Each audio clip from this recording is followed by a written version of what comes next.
Hey there, I just want to make a quick video about the Kreg Crosscut station and how I made it more usable.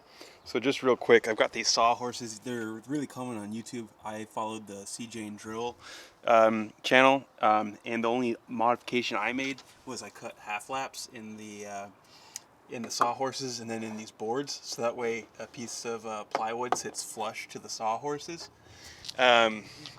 And real quick about this crosscut station, I don't think it's perfect, but I think it's pretty good. For a framing project on my house, I made one, and mine's pretty bad. And you can see things did not go swimmingly. And you can also see that on my Kreg Crosscut station, things did not go swimmingly. That's because, as you can see, I bought this saw for $5. And actually, the reason why I bought that saw is because I have a Porter cable that won't cut straight. It's just a complete piece of garbage. So anyway, I have two garbage circular saws, which make it really hard to cut square. But the crosscut station does make it much easier. But the problem is, I want to cut out a whole bunch of 2x4s. I really want to batch them to the same length. So what I did was I screwed this down onto a piece of particle board, and then I made myself an adjustable fence real quick.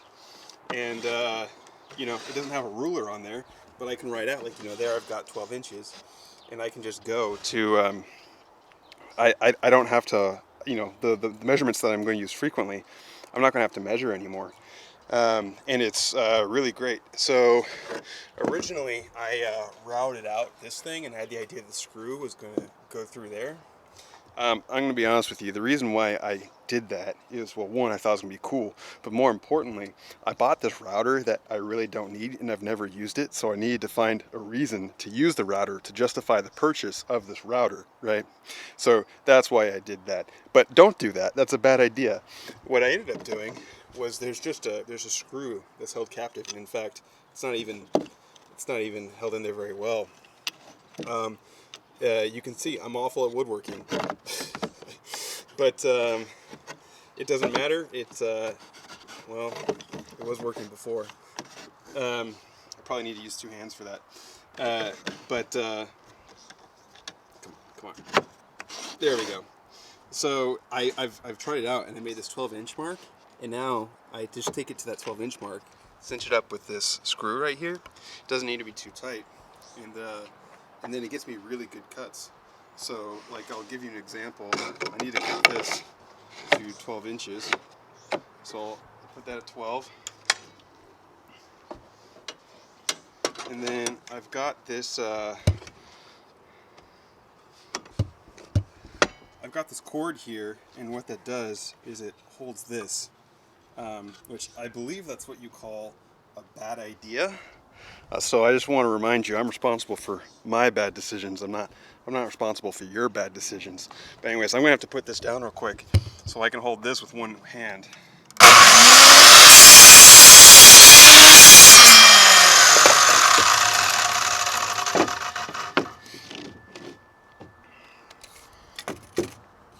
right, and let's see how that comes out.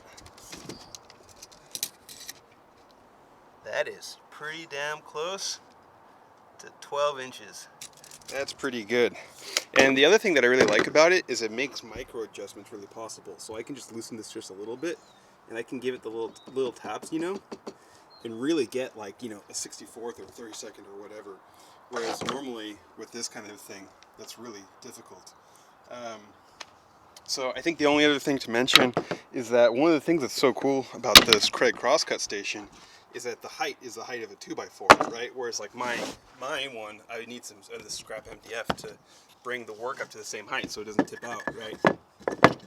Well, on this, what's so cool about it is it's just a 2x4, right? So if you don't have this blue thing around, okay, you just get a scrap of 2x4 and now it's supported, right?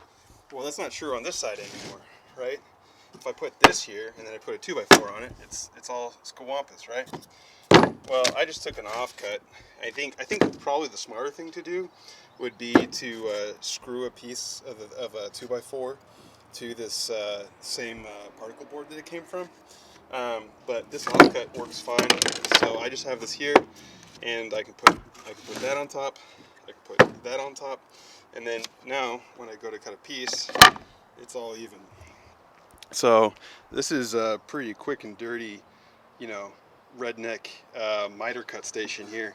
But if you need to batch out a lot of parts and you're having a hard time